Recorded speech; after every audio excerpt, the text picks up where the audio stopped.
말씀을 정리하도록 하겠습니다. 신명기 28장 1절에서 14절. 이제 구조적으로 먼저 보자면, 얼핏 보면 그냥 여러 축복들이 그냥 좀 무작위로 나열돼 있는 듯한 인상을 좀 받습니다.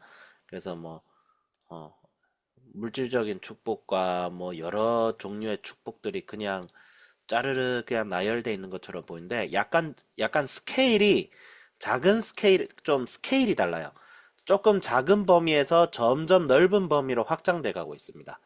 아까도 말했지만 히브리 문학은 같은 내용을 반복하지만 좀 다르게 반복한다는 느낌이 있잖아요. 그래서 뱅글뱅글 돌아가지만 좀 위로 올라가는 구조입니다. 그래서 1에서 6절은 뭐예요? 나와 내 주변이 복을 받는다. 그런 거죠. 예. 그러니까 1절과 2절은 이제 약간 서론이죠. 서론인데 1절에서 2절은 이제 서론적인 거.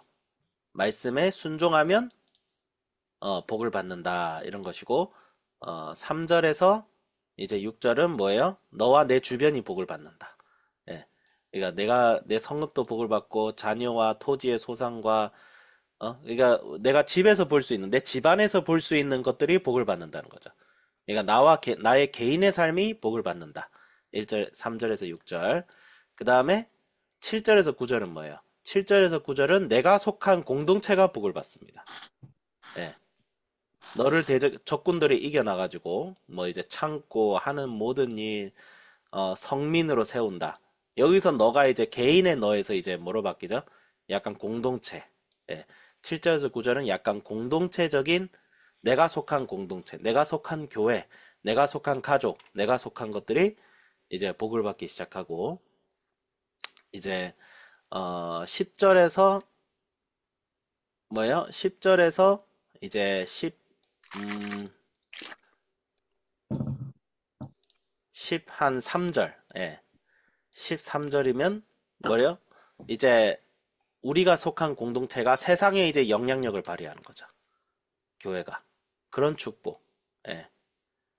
세상의 영향력. 그래서 12절에 대표적으로 뭐죠? 내가 많은 민족에게 꾸어줄지라도 너는 꾸지 아니할 것이요 여호와께서 너를 머리가 되고 꼬리가 되지 않게 하시며 어, 위에만 있고 아래에 있지 않게 하시리니라는 것이 이제 다른 민족들, 이방 민족들, 아직 예수님을 영접하지 못한 이 세상 속에서 교회가 어떤 역할을 할 수 있는지를 간접적으로 얘기해 주는 것이 아닌가 저는 문단구문하면서 그렇게 추측을 했습니다. 그래서 여기에 순종하여 받는 복 이전에 어떤 말씀이 나와요? 27절에서는 이제 에발산에 선포한 저주가 나오잖아요. 예, 율법을 지키지 않았을 때 받을 저주들이 나열돼 있고 그 다음에 28장도 보면 13절 우리가 지금 하는 본문 이후의 말씀은 살벌합니다. 저주가 계속 저주가 나와요. 저주. 예. 저주의 나열입니다. 저주. 그냥 14절부터 그러니까 68절까지. 그러니까 우리가 지금 읽는 본문의 4배, 5배가 저주예요. 왜 이렇게 너무 자세하게 저주를 내리시는 거예요. 이게 도대체 뭘까 하는데 한마디로 말하면 이제 하나님과 우리 사이의 언약 관계는 어떤 관계냐면 우리가 여호와의 백성이 되었잖아요. 예, 우리 주님의 은혜로 예수님의 은혜로 우리가 구원을 받았고 여호와의 백성이 되었으면 이제 어떤 삶을 살아야 되냐면 이제 백성다운 삶, 순종하는 삶, 예수님의 말씀 앞에 나를 내려놓고 나를 치고 나를 자기를 부인해 나가는 그런 삶을 평생토록 살아나가야 되는데 그렇지 못한다면 그러니까 우상 숭배하고 마음이 하나님을 떠나고 이제 내 중심이 돼버리고 그렇게 살면 광야 같은 삶을 살게 된다라고 우리가 알고 있는데 이 광야 같은 삶이 구체적으로 뭐냐 알고 싶으시면 14절 이유를 읽으시면 됩니다. 예, 28절 도대체 광야 같은 삶이 뭐냐? 저주를 받는다는 거죠. 일이 안 된다는 거예요. 저주를 받는다는 거예요. 그래서 왜 하나님께서 이렇게 부정적인 얘기를 막 하시냐, 뭐 우리를 그렇게 정죄하시냐 그런 것이 아니라 뭐예요? 저주 속에 복이 있기 때문에 복이 더 부각이 되는 거예요. 예.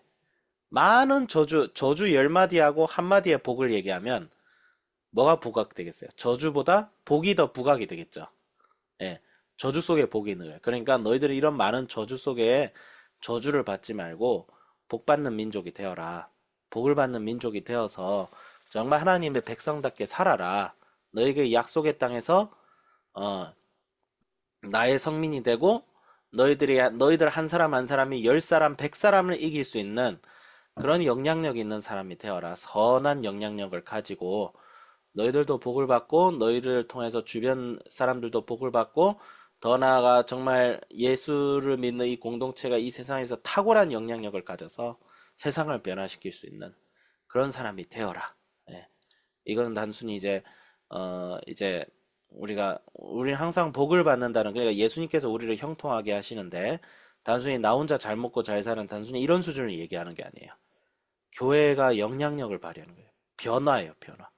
예, 그래서 하나님의 사람이 있는 곳에는 반드시 엄청난 하나님의 역사가 일어납니다. 변화가 일어나고 많은 사람들이 예수를 알지 못했던 사람들이 예수님을 알게 되고 삶의 변화가 없었던 곳에 삶의 변화가 일어나게 되고 그것이 어디까지 가요? 나라와 민족의 변화까지 일어나는 것이죠. 그래서 교회가 그것을 할 때는 사회와 국가가 흥행했고 교회가 그런 일을 하지 못할 때에는 오히려 사탄의 종살이 하는 거죠. 그래서 김남준 목사님께서 뭐 이슬람 공산주의 막 얘기하잖아요. 얘기하는데 공산주의가 일어났던 러시아는 러시아 정교회가 국교였던 나라였어요. 원래 교회 사회였어요. 교회 사회. 러시아 정교회. 예. 교회가 국교였어요. 국교. 기독교가 국교였던 나라였는데 뭐예요? 사제들이 가난한 사람들에 대한 관심 없고 복음에 대한 관심 없고 하나님의 말씀대로 살겠다는 그 관심 없고 교회 전체가 타락하니까 사람들이 교회를 떠났죠. 공산주의로 가버렸죠. 그런 역사가 있고 이슬람은 뭐예요? 이슬람이 태동했던 지역 그 중동 교회 엄청 많았습니다. 왜냐하면 사도들이 12사도들이 복음을 전 세계로 전파해서 중동과 북아프리카의 교회들이 분명히 있었거든요. 근데 뭐예요? 사람들이 교회를 떠나죠. 이슬람에서 내가 너희들을 보살펴 줄게 이러니까 사람들이 다 그쪽으로 가버리고 예. 교회가 쇠퇴하면 망하는 겁니다. 그러니까 교회가 쇠퇴하면 교회는 반드시 둘 중 하나예요. 맛을 잃은 소금은 그 사용할 데가 없어서 길바닥에 버려지면 사람들에게 밟혀진다는 그런 구절이 있죠. 그러니까 교회는 하나님의 말씀대로 살면 탁월해지지만 그러니까 하나님의 뜻대로 사는 정말 이 말씀대로 하나님의 뜻대로 그분의 뜻에 따라서 정말 예수님이 진짜 머리가 되시고 주인이 되시고 왕이 되셔서 통치하는 그런 교회가 되어지만 그런 교회를 통해서 하나님께서 놀라운 일들을 개인과 가정과 공동체와 더 나아가 이 세상의 열방에서도 크게 역사하는 게 됩니다. 단순히 구원받고 천국 가는 게 아니라는 거죠. 이 세상에서 분명히 천국 같은 삶을 그러니까 이 천국 같은 삶이라는 것은 하나님의 그 거룩한 나라를 내 손으로 이루어가는 삶. 그냥 내 손으로 이룬다는 것은 하나님께서 우리의 손을 들어 사용하신다는 거죠. 그런 삶을 살게 될 것이고 그렇지 않으면 세상이 짓밟힌다는 거죠. 세상에. 예.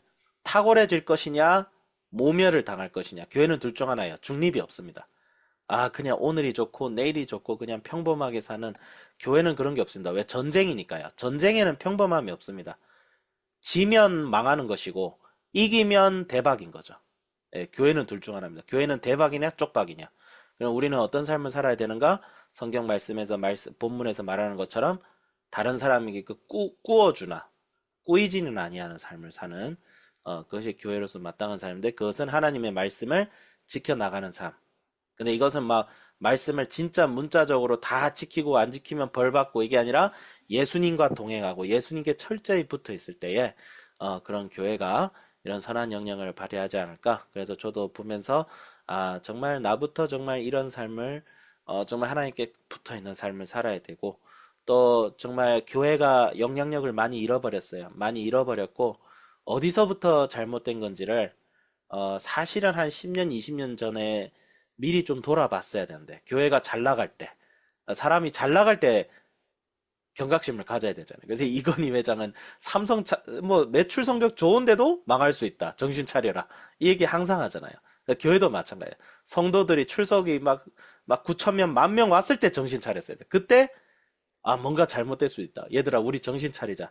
이게 되는데, 그런 영적 지도자들이, 뭐, 김중훈 목사님은 그런 지도자였다고 하지만, 좀 부족했던 것 같아요. 그런 걸 생각하면서, 정말 회개하고, 그랬을 때 하나님께서 다시 교회를 회복시키시고, 더 나아가 교회로 하여금 이 어그러진 한국 사회의 이 아픔을 다시 고쳐서 많은 사람들을 그리스도께로 인도할 수 있는 그런 역사가 이 땅에 반드시 올 것이다.